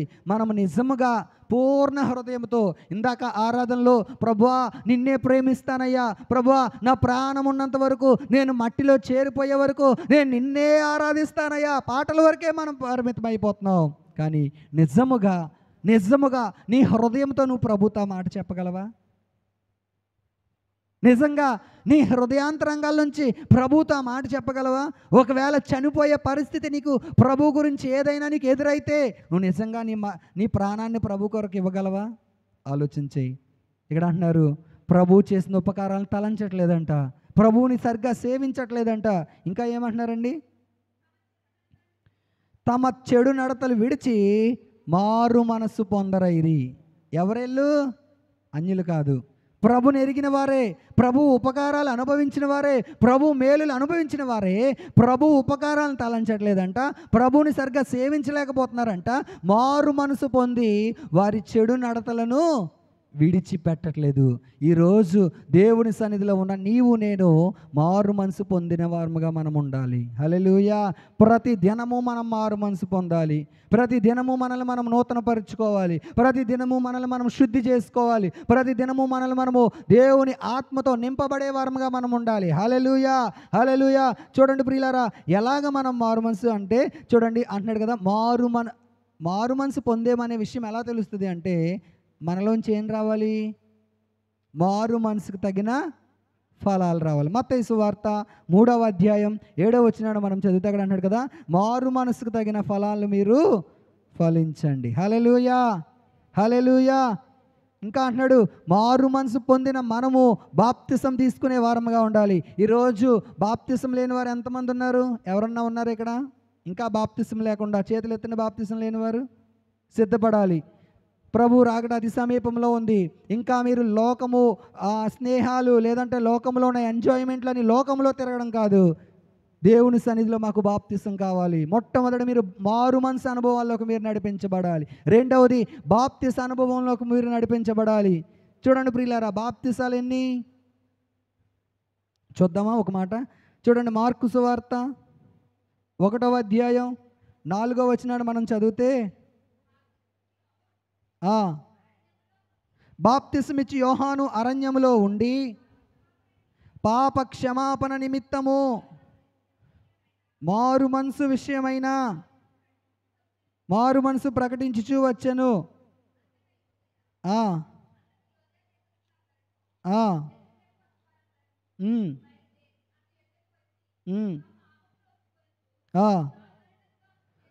యోర్దాను నదిలో అతని చేత బాప్తిస్ము పొందుచుండరి. ఇప్పుడు వీళ్ళందరూ వచ్చారు, అయ్యా యోహాను గారు, మేము మారు మనసు పొందాము, పాపక్షమాపణ నిమిత్తము మాకు బాప్తిస్ము ఇవ్వండి అని బాప్తిసాలు పొందారు. ఇప్పుడు బాప్తిస్ములు పొందిన వీళ్ళందరూ ఏం చేయాలి అని మనం ఆలోచన చేస్తే, చూడండి అపోస్తలుల కార్యములు 1వ అధ్యాయము 5వ వచనాన్ని మనం చదివితే, ఇప్పుడు ఇక్కడ భక్తుడు అంటున్నాడు చూడండి, యోహాను నీళ్లతో మీకు బాప్తిసం ఇచ్చిన కానీ కొద్ది దినములలోగా మీరు పరిశుద్ధాత్మలో బాప్తిస్ము పొందెదరను. ఎన్ని రకాల బాప్తిసాలు? చాలామందికి ఎన్ని రకాల బాప్తిసం, ఎన్ని రకాలు అనగానే మనకు గుర్తొచ్చేది ఏంటంటే చిలకరింపు బాప్తిసం, ముంచుడు బాప్తిసం, జెండా కింద బాప్తిసం. ఈ కాదు, నేను వీటి కోసం నేను మాట్లాడట్లా. బైబిల్ గ్రంథంలో ఉన్న బాప్తిసాలు 2 రకాలు. 1 నీటి బాప్తిస్మము, 2 ఆత్మలో బాప్తిస్మము. ప్రతి ఒక్కరూ నీటి బాప్తిస్మము పొందిన ప్రతి ఒక్కరు ఆత్మ బాప్తిస్మం పొందాలి. దేవుని వాక్యం అంటుంది, ఓన్లీ నీటి బాప్తిసం పొందితేనే కాదు మనం పరలోకం వెళ్ళేది. ఒకడు నీటి మూలముగాను ఆత్మ మూలముగాను జన్మించితేనే కానీ నా రాజ్యంలోకి రాడని చెప్పాడు ప్రభు. హల్లెలూయా. ఎలా జన్మించాలి? నీటి మూలముగాను అంటే నీటి బాప్తిసం, ఆత్మ మూలముగాను అంటే పరిశుద్ధాత్మలో బాప్తిసం. ఈరోజు ప్రియులారా మనం ఆలోచన చేస్తే ప్రతి ఒక్క క్రైస్తవుడు, మండించబడే ప్రతి క్రైస్తవుడు ఒక బాప్తిసం దగ్గరే ఆగిపోతున్నారు. చాలామంది మారు మనసు పొందేశాం, పాస్టర్ గారు మమ్మల్ని ముంచుడు బాప్తిసం, నీటి బాప్తిసం ఇచ్చేశారు, అక్కడితో ఆగిపోతున్నారు. సంఘం అక్కడితో ఆగకూడదు. మనం పరలోక రాజ్యంలో ఒక ఉన్నతమైన స్థానంలో మనం ఉండాలి అంటే ఆత్మ బాప్తిసం మనం పొందే వరంగా ఉండాలి. ఎవరిస్తారు ఈ ఆత్మ బాప్తిసం? ఎక్కడి నుంచైనా దూరం నుంచి సేవకులు వచ్చిస్తారా? లేదు ప్రియులారా, తన్ను అడుగు వారికి ఎంతో నిశ్చయముగా పరిశుద్ధాత్మనిస్తాను అంటున్నాడు దేవుడు. హల్లెలూయా, హల్లెలూయా. ఈ వాక్యం వింటుండగానే నువ్వు దేవుని ఆత్మాభిషేకాన్ని పొందుకోవాలి. సేవకులు నిలబడి వాక్యాన్ని బోధిస్తుండగానే దేవుని ఆత్మతో నింపబడిన వారముగా మనం ఉండాలి. హల్లెలూయా. ఒకడు నీటి మూలముగాను ఆత్మ మూలముగాను జన్మించితేనే కానీ దేవుని రాజ్యంలో ప్రవేశించడు. చాలా డినామినేషన్లు, చాలా సంఘాల వాళ్ళు ఇక్కడే ఆగిపోతున్నారు. ఎక్కడా? నీటి బాప్తిసం దగ్గర ఆగిపోతున్నారు. లేదు ప్రియులారా, మనం ఇంకొక స్టెప్ ఎదరకేసి మనం ఏ బాప్తిసం తీసుకోవాలో తెలుసా? ఆత్మ బాప్తిసం తీసుకోవాలి. హల్లెలూయా, హల్లెలూయా. అపోస్తలుల కార్యంలో అంటున్నారు, మీరు నీటి బాప్తిస్మం కాదు, నీటి బాప్తిసం తీసుకున్నాక అంటున్నాడు కదా అక్కడ, యోహాను నీళ్లతో బాప్తిసం ఇచ్చాను కానీ కొద్ది దినములలోగా మీరు పరిశుద్ధాత్మలో బాప్తిసం పొందెదరు. ఎలాగ మనము పొందుతామంటే, ఎలాగైతే మనము ప్రభు సన్నిధిలో పరిశుద్ధాత్మ కోసం మనం కనిపెడతామో, ఈ కనిపెట్టినప్పుడు ఒక్కొక్కడు దేవుడు తన ఆత్మతో నింపుతాడు. హల్లెలూయా. ఆత్మతో నింపబడే వారముగా మనం ఉండాలి. ఎలా ఉండాలి? నువ్వు మండే క్రైస్తవుడిగా ఎప్పుడు ఉంటావో తెలుసా? పరిశుద్ధాత్మ నిన్ను మండించాలి. మనంతటి మనం మండేమనుకోండి, అది ఏంటది? ఉద్రేకం. దాన్ని ఏమంటారు? ఉద్రేకం మాట. చూడండి, లోకంలో చాలాసార్లు గొడవలు వచ్చినప్పుడు ఊగిపోతూ ఉంటారు ఉద్రేకంతో. అది కాదు, దేవుని ఆత్మతో మనం మండించబడాలి. Praise the Lord. హల్లెలూయా. దేవుడు నిన్ను మండించాడు అనుకోండి, నువ్వు ఖాళీగా ఉండలేవు. దేవుడు నిన్ను మండించాడు అనుకోండి, ఎవరో ఒకరికి సువార్త చెప్పాలి, ఎవరో ఒకరి గుడికి నడిపించాలి, ఎవరో ఒకరికి ఏదో ఒక మంచి పని చేయాలి అని చెప్పి నీ హృదయంలో ఏదో ఒక ఆలోచనలు దేవుడు రేకెత్తిస్తూ ఉంటాడు. కానీ మనము నీటి మూలముగానో ఆత్మ మూలముగానో మనం జన్మించే వరంగా ఉండాలి. ఇప్పుడు బాప్తిసాలు ఎన్ని రకాలని చెప్పాను? 2 రకాలు. ఒకటి నీటి బాప్తిసం సేవకుడు ఇచ్చేది, మీ స్థానిక దైవజనుడు మీకు ఇచ్చేది నీటి బాప్తిసము. రెండవ బాప్తిసం మనుషులు ఇచ్చేది కాదు, ఆత్మ ద్వారా మనము పొందుకునేది. ఈరోజు చాలామంది ఆత్మ అనుభవాలను పక్కన పెట్టేస్తున్నారు. ఎంతసేపు వాక్యము వాక్యము వాక్యమని వాక్యంలోనే వెళ్ళిపోతున్నారు కానీ ఆత్మ అనుభవాలు ఉండట్లేదు సంఘానికి. ప్రియులారా, ఆలోచన చేయండి. మేడగది అనుభవాల్లో సంఘం నడిపించబడాలి. మేడగదిలో ఏం చేశారు? 120 మంది బాప్తిసం తీసుకున్నవారు. వాళ్ళందరూ బాప్తిసాలు తీసేసుకుని ఇప్పుడు ఏ బాప్తిసం కొరకు వారు కనిపెడుతున్నారు? ఆత్మ బాప్తిసం కొరకు కనిపెడుతున్నారు. నీ జీవితంలో ఎప్పుడైనా ఒక్క రోజైనా ఉపవాసం ఉండి పరిశుద్ధాత్మ అభిషేకం కోసం ప్రార్థన చేసావా? నీ జీవితంలో ఎప్పుడైనా ఒక పూట ఉపవాసం ఉండి, ప్రభువా నాకు నీ ఆత్మ కావాలి, నన్ను అభిషేకించండి, నన్ను నీ ఆత్మతో నింపండి, నీ కృపావరాలతో నింపండి అని చెప్పి ఎప్పుడైనా వరాల కోసం ప్రార్థన చేశారా? సంఘమే ఎంతసేపు అక్కడే ఆగిపోతుంది. కాదు ప్రియులారా, ఈరోజు సంఘము ఉజ్జీవించబడాలంటే, ఈరోజు సంఘము మండించబడాలి అంటే సంఘానికి పరిశుద్ధాత్ముడు ఎంతో అవసరం. హల్లెలూయా. ఎవరు అవసరం? పరిశుద్ధాత్ముడు అవసరం. పరిశుద్ధాత్ముని చాలామంది అంటారు, పరిశుద్ధాత్మ లేకుండా ఎలా బాప్తిసం తీసుకుంటారండి, ఎలా ఒప్పుకుంటారు? ఓకే, పరిశుద్ధాత్మ నిన్ను ఒప్పించాడు, మంచిదే. కానీ నీలో నువ్వు పరిశుద్ధాత్మ చేత నింపబడ్డావా? పరిశుద్ధాత్మ చేత నింపబడ్డారు అనడానికి గల కారణం ఏంటంటే వారందరూ ఉచ్చరింప అసఖ్యము కానీ మూలికలతో ప్రార్థన చేస్తున్నారంట. అన్య భాషలతో ప్రార్థన చేయడం మొదలెట్టారంట. అడగాలి, ప్రభువా అన్య భాషలతో నన్ను నింపండి అని అడగాలి. ఎందుకో తెలుసా? ఈ అన్య భాషలు మాట్లాడేవారు మనుషులతో కాదు, స్వయంగా దేవునితో మాట్లాడుతున్నారని వాక్యంలో ఉంది. హల్లెలూయా, హల్లెలూయా. ఎవరితో మాట్లాడుతున్నారంట? దేవునితో మాట్లాడుతున్నారంట. నువ్వు ముఖాముఖిగా దేవునితో మాట్లాడాలి అంటే ఈ అన్య భాషలతో నువ్వు ప్రార్థన చేస్తే కొన్నిసార్లు నీకు అర్థం అవ్వదు, కొన్నిసార్లు ఏమి మొరపెడుతున్నావో నీకు అర్థం కాదు, కానీ స్వయంగా నా దేవునికి అర్థమవుతుంది. ఎందుకు అంటే నీలో ఉన్న పరిశుద్ధాత్ముడు తండ్రితో నిన్ను కలుపుతున్నాడు. Praise the Lord. హల్లెలూయా. ఎవరితో కలుపుతున్నారు?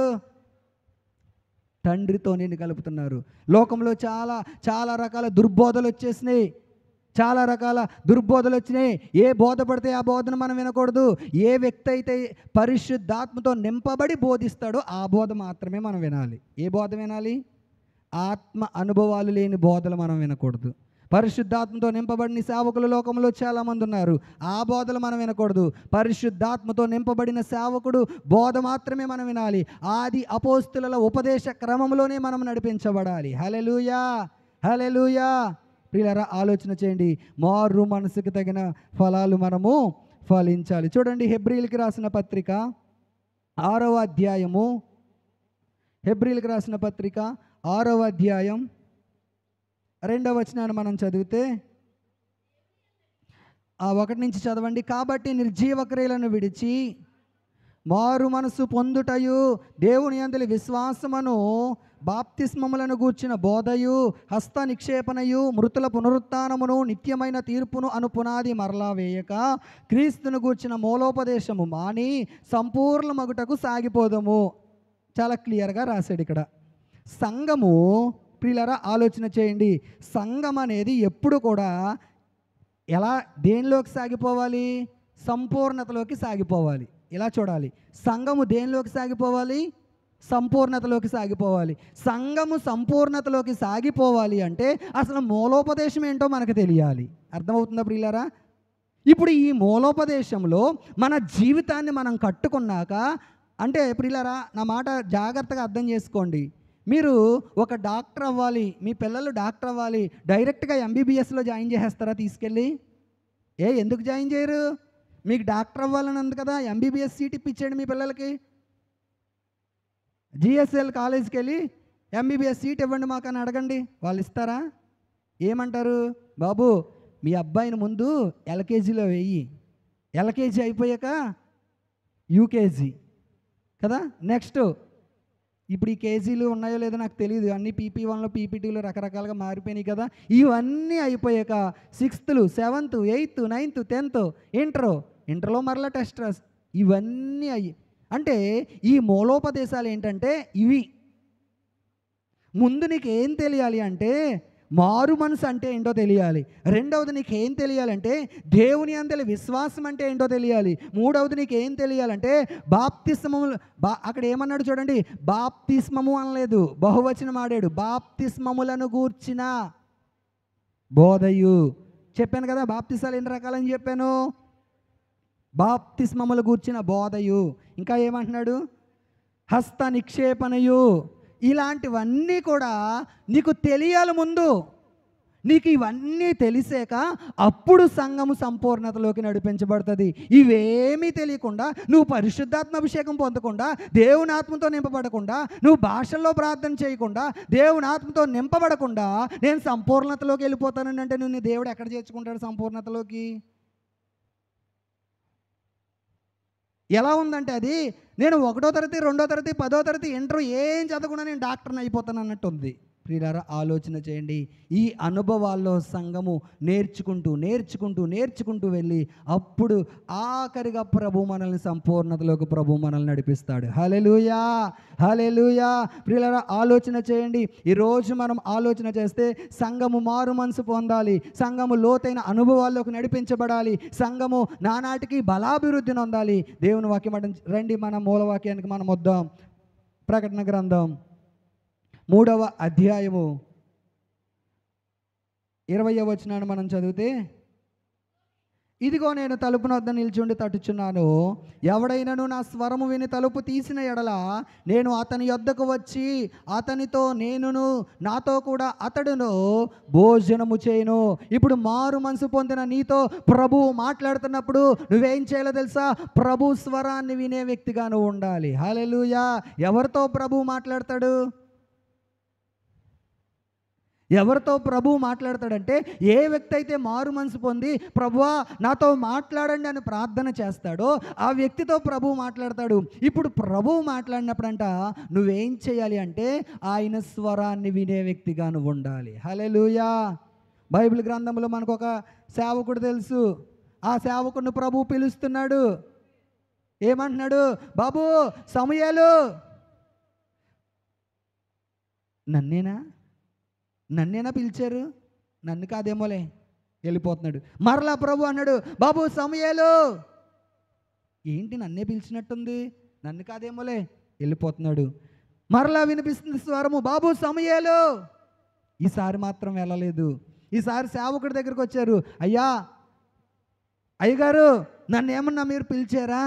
నేనేం పిలవలేదురా నిన్ను. లేదండి, ఎవరో నన్ను పిలుస్తున్నారు అంటే అప్పుడు సేవకుడు అన్నాడు, సేవకుడు ఏమన్నాడండి? నీవు చదవండి. నీవు పోయి పండుకొనుము, ఎవరైనా నిన్ను పిలిచిన ఎడలా ప్రభువా నీ దాసుడు ఆలకించుచున్నాడు, ఆజ్ఞ ఇమ్మని చెప్పమని సమూయేలుతో అనగా, సమూయేలు పోయి తన స్థలమందు పండుకొనెను. తరువాత యెహోవా అతనికి ప్రత్యక్షమై పిలిచి చూడండి, సమూయేలు సమూయేలు అని పిలవగా, సమూయేలు నీ దాసుడు ఆలకించుచున్నాడు, ఆజ్ఞ ఇమ్మనెను. చూడండి ప్రియులారా, సమూయేలుని దేవుడు పిలుస్తున్నప్పుడు సమూయేలు అంటున్నాడు, మొదట నన్ను కాదేమో అనుకున్నాడు. నిజమే ప్రియులారా, ఈరోజు లోకంలో అనేక మందిని ప్రభు పిలుస్తుంటే చాలామంది ప్రభువుని విడిచిపెట్టి వెళ్ళిపోతూ ఉన్నారు. మమ్మల్ని కాదు, మనల్ని కాదు, యేసు ప్రభు మా దేవుడు కాదు, యేసు ప్రభు మా కులానికి సంబంధించిన దేవుడు కాదు, యేసు ప్రభు మా మతానికి సంబంధించిన దేవుడు కాదు, యేసు ప్రభు మా జాతికి సంబంధించిన దేవుడు కాదు అని అనేక మంది లోకస్తులు వెళ్ళిపోతున్నారు యేసు ప్రభుని విడిచిపెట్టి. కానీ దేవుణ్ణి నమ్ముకున్న నీవు ఆయన స్వరానికి నువ్వు లోబడగలవా?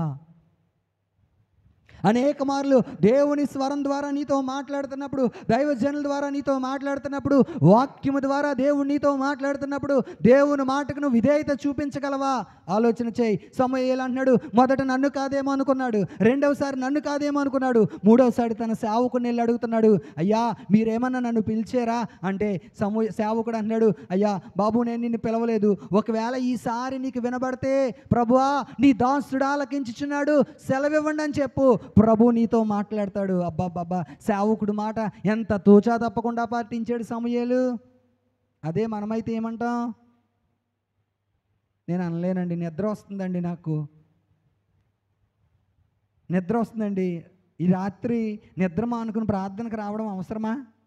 ఇంట్లో ఉండి ప్రార్థన చేసుకుంటే సరిపోదా కదా? ఆదివారం ఇంతమంది ఉంటారా? సంపూర్ణ రాత్రి ప్రార్థన చూడండి ఎంతమంది ఉంటారు? సగం ఇందులో. ఉపవాస ప్రార్థన చూడండి పావు. పిల్లరా ఆలోచన చేయండి. సేవకుడు ఆత్మీయ స్థితిలో వెళ్తున్నప్పుడు సేవకునితో పాటు మనం కూడా పరిగెత్తే వారంగా ఉండాలి. ఎలా ఉండాలి? సేవకుడు ఆత్మీయ జీవితంలో పరిచర్యలో పరుగులెడుతూ ఉన్నప్పుడు సేవకుడితో పాటు మనం ఏం చేయాలి?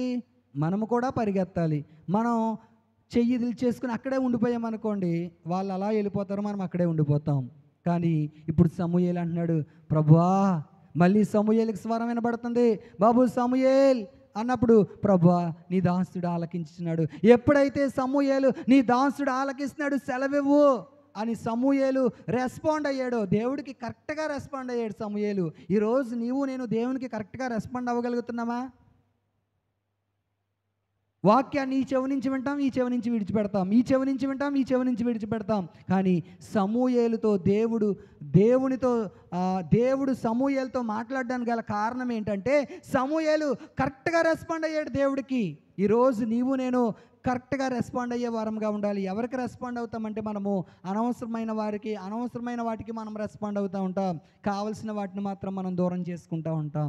ఆలోచన చేయండి. నీ దాసుడు ఆలకిస్తున్నాడు, ప్రభువా మాట్లాడండి అని అన్నప్పుడు ప్రియులారా, దేవుడు సమూయేలుతో మాట్లాడాడా మాట్లాడలేదా? దేవుని వాక్యం అంది, మీ హృదయం దగ్గర నుంచి నేను తలుపు తట్టుచున్నాను, ఎవరైనా నా స్వరం విని తలుపు తీసిన ఎడల నేను అతని యొద్దకు వచ్చి అతనితో నేనును, నాతో కూడా అతనును. చూడండి ఎంత మంచి అనుభవమో. పరమగీతములో మనకు ఒక స్త్రీ కనబడుతుంది. పరమగీతలు తీయండి ఒకసారి. పరమగీత గ్రంథము 5వ అధ్యాయము 6వ వచనాన్ని మనం చదివితే, నా ప్రియునికి నేను తలుపు తీయనంతలో అతడు వెళ్ళిపోయాను, అతని మాట వినుటతోనే నా ప్రాణము సొమ్మసిల్లెను, నేను అతన్ని వెదకినను అతను కనబడలేదు, నేను పిలిచినను అతడు పలకలేదు. చాలు ప్రియులారా, ఇక్కడ మనం ఆలోచన చేస్తే ఈమంటుంది, ప్రియురాల దగ్గరికి తన ప్రియుడు వచ్చాడంట, తలుపు తట్టాడంట. ఈమె ఏం చేసింది? తలుపు తీసిందా తీయలేదా? తీయలేదు. మనం కూడా చాలాసార్లు ప్రభు అనేక మార్లు నీ హృదయాన్ని తడుతున్నప్పుడు, ప్రభు అనేక సార్లు వాక్యం ద్వారా నీతో మాట్లాడుతున్నప్పుడు, ప్రభు అనేక సార్లు నీ హృదయంలో ప్రభు కార్యం చేయాలి, నీ హృదయంలోకి రావాలి అని ప్రభు అనేక మార్లు నీ హృదయం దగ్గరకు వచ్చి ఆయన ప్రభు తలుపు కొడుతుంటే మనమేమనుకుంటున్నామంటే, ఈ వారం కాదులే, ఇది నా కోసం కాదులే, ఈ వాక్యం పలానామికి, ఈ వాక్యం అతనికి, ఈ వాక్యం ఆమెకి అని మనం ఏం చేస్తున్నాం? వాళ్ళకి వీళ్ళకి మనం చూస్తున్నాం. కానీ ఇది నా కోసమే అని ఎవరైతే వారి జీవితంలో మంచి మనస్సాక్షితో హృదయంలో వాక్యాన్ని అంగీకరిస్తారో వారి జీవితంలో ప్రభు కార్యం చేయడం మొదలు పెడతాడు. హల్లెలూయా, హల్లెలూయా. ఎవరి జీవితంలో ప్రభు కార్యం చేస్తాడు? ఇది నా కోసమే, ఇది నా కోసమని ఏ వ్యక్తి అయితే అనుకుని తన జీవితాన్ని ప్రభువుకు సమర్పిస్తాడో వారి జీవితంలో ప్రభు కార్యం చేయడం మొదలు పెడతాడు. హల్లెలూయా. ఇప్పుడు ఈ ప్రియుడు ఇంటికి వచ్చాడు, ప్రియురాలు తలుపు కొడుతుంటే ఆమె ఆలస్యం చేసిందంట. ఆమె ఆలస్యం చేసి అక్కడ ఆమె ఏమంటుందో చూడండి, నా ప్రియునికి నేను తలుపు తీయనంతలో అతడు వెళ్ళిపోయాను, అతని మాట వినుటతోనే నా ప్రాణము సొమ్మసిల్లెను. మరి అతని మాట వినడంతోనే నీ ప్రాణం సొమ్మసిల్లినప్పుడు నువ్వేం చేయాలి? జాగు చేయాలా? ఆలస్యం చేయాలా? తెలుసు ప్రియులారా, అందరికీ తెలుసు యేసు ప్రభు అద్భుతాలు చేసే దేవుడు అని తెలుసు, అందరికీ యేసు ప్రభు స్వస్థత ఇచ్చే దేవుడు అని తెలుసు, అందరికీ యేసు ప్రభు కార్యాలు చేసే దేవుడు అని తెలుసు. అయ్యా బాప్తిసం తీసుకోండి అంటే వాళ్ళు ఏమంటారు తెలుసా? ఇంకో సంవత్సరం అయ్యాక మేము తీసుకుంటామండి. అయ్యా బాప్తిసం తీసుకోండి అంటే 10 సంవత్సరాలు అయ్యాక తీసుకుంటామండి. అయ్యా సమయం లేదు, బాప్తిసానికి సిద్ధపడండి అంటే మేము ముసలోళం అయిపోయాక బాప్తిసం తీసుకుంటామండి అంటున్నారు చాలామంది. ప్రియుడు తలుపు కొట్టినప్పుడే నీ హృదయంలోకి ప్రియుడిని ఆహ్వానించాలి. హల్లెలూయా. ఎప్పుడు?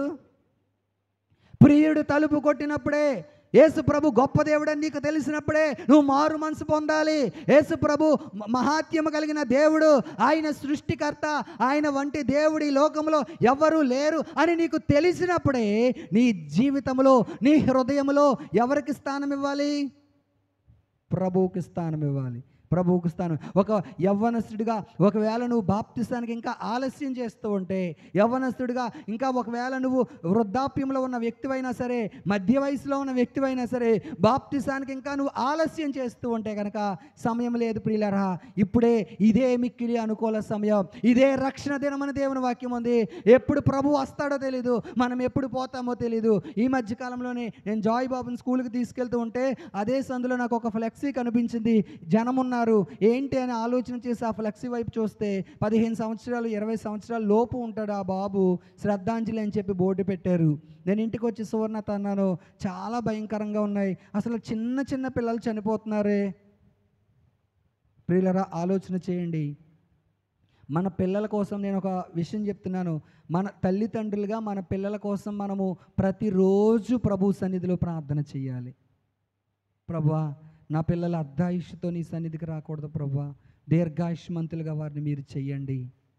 ఎక్కడ చూసినా 15 సంవత్సరాల పిల్లలు, 20 సంవత్సరాల పిల్లలు, 25 సంవత్సరాల పిల్లలు. నేను ఉద్యోగం చేసే స్థలంలో 30 సంవత్సరాలు కూడా లేదంట ఆ వ్యక్తికి హార్ట్ అటాక్తో చనిపోయాడు ఒక వ్యక్తి. ఎవరికి వస్తుంది హార్ట్ అటాకు? వయసు అంతా అయిపోయాక అనుకోవచ్చు, కానీ చిన్న వయసులోనే ఆలోచన చేయండి. మన పిల్లల కొరకు మనము ప్రార్థన చేసే వారంగా ఉండాలి. లోకంలో చదువుల నిమిత్తం, ఉద్యోగాల నిమిత్తం వారు వెళ్తున్నప్పుడు వారి గురించి మనము భారంతో మనం ప్రార్థన చేసేవారంగా ఉండాలి.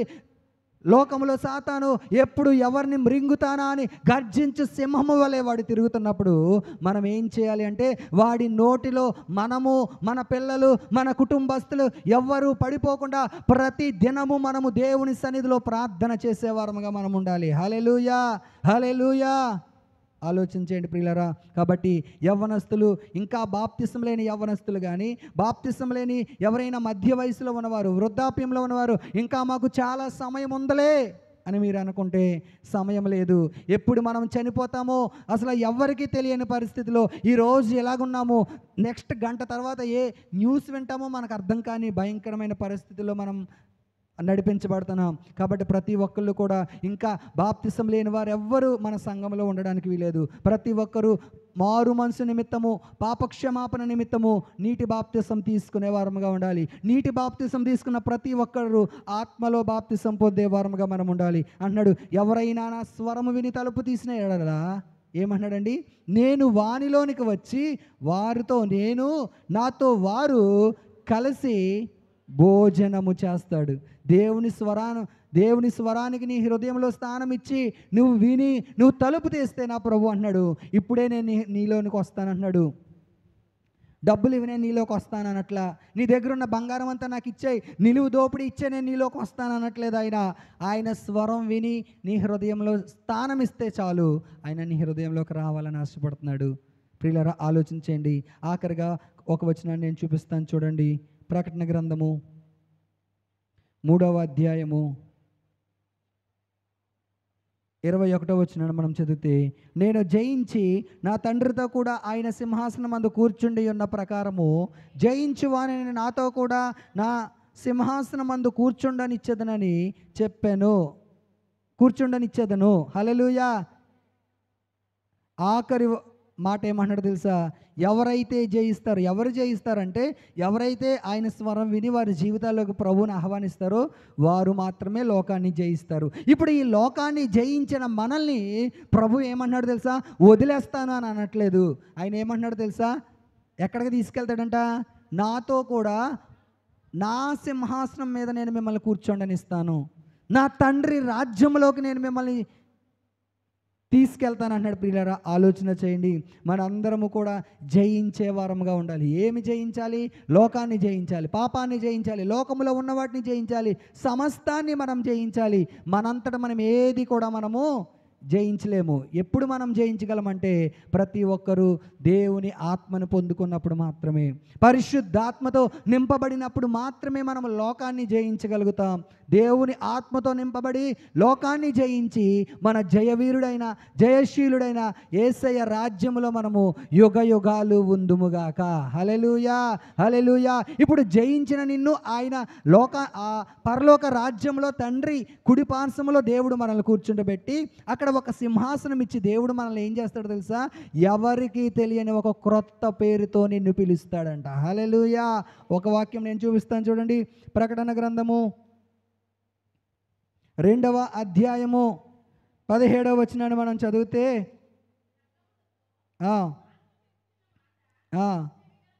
చెవుగలవాడు వినుగాక, జయించువానికి మరగయున్న మన్నాను భుజింపనిత్తును, మరియు అతనికి తెల్ల రాతినిత్తును, ఆ రాతి మీద చెక్కబడిన ఒక క్రొత్త పేరుండును, పొందిన వారికే గాని అది మరి ఎవరికి తెలియదు.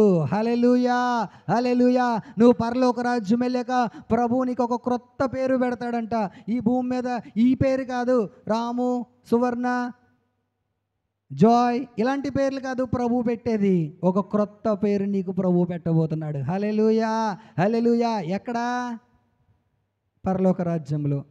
ఆయన రాజ్యంలోకి మనం వెళ్ళినప్పుడు ఒక క్రొత్త పేరుతో మనల్ని ఆయన పిలుస్తాడు. ఆయన మనకి ఎదురుగా వస్తాడు. ఇదిగో, ఇన్ని సంవత్సరాలు నువ్వు భక్తి చేసావు కదా, ఇన్ని సంవత్సరాలు నా కొరకు శ్రమలు అనుభవించావు కదా, ఇన్ని సంవత్సరాలు నా కొరకు నువ్వు ఎన్నో త్యాగాలు నువ్వు చేసావు కదా, ఇదిగో నేను నీకు ఒక క్రొత్త పేరు పెడుతున్నానని చెప్పి ఒక మంచి కిరీటాన్ని పట్టుకుని ప్రభు మనకి ఎదురు పడినప్పుడు ఎంత సంతోషం ఆలోచన చేయండి. కాబట్టి లవోదికీయ సంఘం వలె మనం ఉండకూడదు.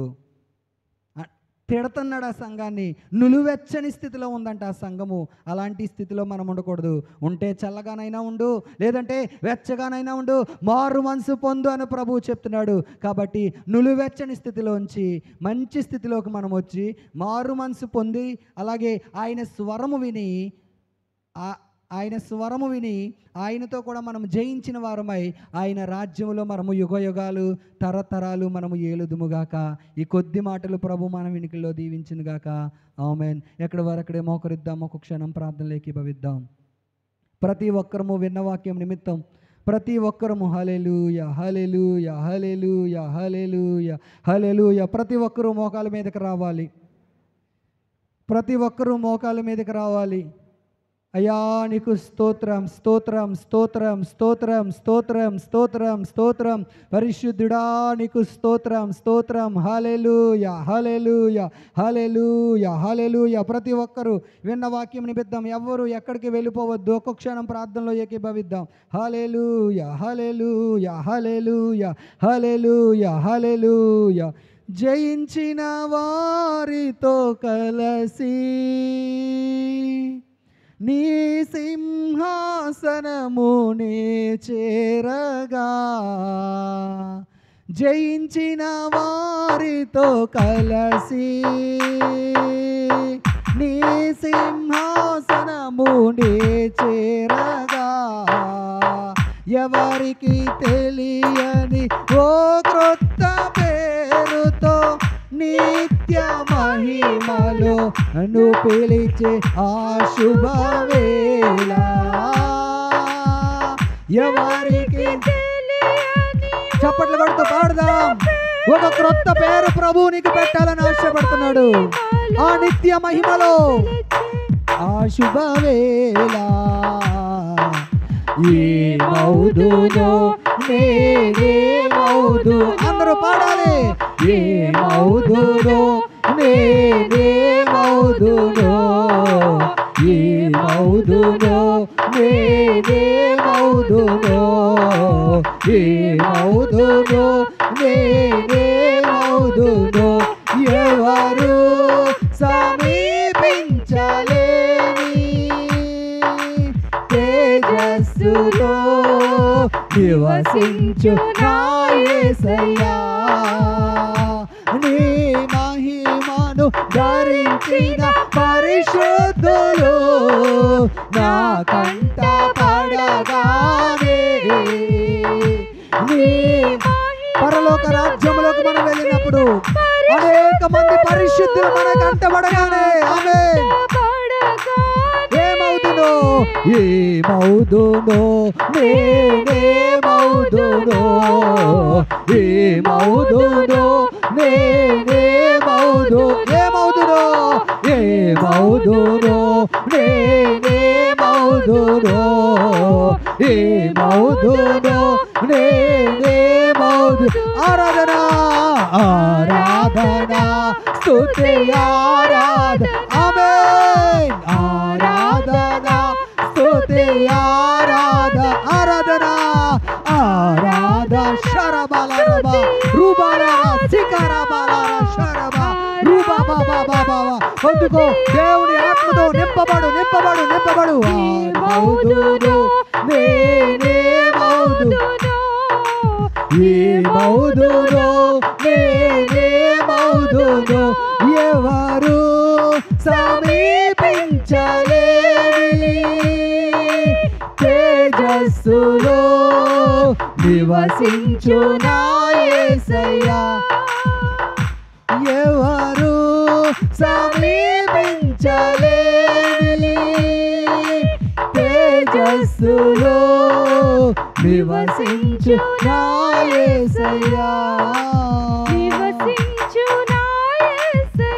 అవును ప్రభువా, సర్వోన్నతుడా, జీవాధిపతివైన మా తండ్రి, జీవము కలిగిన వాడా, నీ ఘనమైన పరిశుద్ధమైన నామాన్ని బట్టి నీకు స్తోత్రాలు. లవోదికీయ సంఘాన్ని మీరు మా ముందు ఉంచిన విధానము కొరకై నీకు స్తోత్రాలు ప్రభువా. నిజమే ప్రభువా, అనేక మార్లు నులువెచ్చని స్థితిలో వెళుతున్న మా జీవితంలో ప్రభువా, మరొకసారి మీరు మమ్మల్ని ప్రేమించి మమ్మల్ని గద్దించిన విధానము కొరకై నీకు స్తోత్రాలు ప్రభువా. అయ్యా తండ్రి తానికి ఇష్టమైన కుమారుని గద్దించు రీతిగా మీరు మమ్మల్ని గద్దించారు. అయ్యా మా జీవితంలో ఉన్న నులువెచ్చని స్థితి తీసివేయండి ప్రభువా. మా జీవితంలో ఉన్న నులువెచ్చని స్థితి మీరు తీసివేయమని సన్నిధిలో ప్రార్థన చేస్తున్నారు. నీకు ఇష్టమైన వ్యక్తిగా మేము ఉండాలి ప్రభువా. ఆత్మతో సత్యముతో నిన్ను ఆరాధన చేయాలి. యుగ యుగాలు తరతరాలు నీ రాజ్యములో జయించిన వారముగా మేము ఉండడానికి ప్రభువా మీరు సహాయం దయచేయండి. నీ స్వరాన్ని వినేవారముగా మేము ఉండడానికి మీరు కృప దయచేయమని యేసు పరిశుద్ధ నామములో అడుగుచున్నాను మా పరమ తండ్రి. ఆమేన్ ఆమేన్.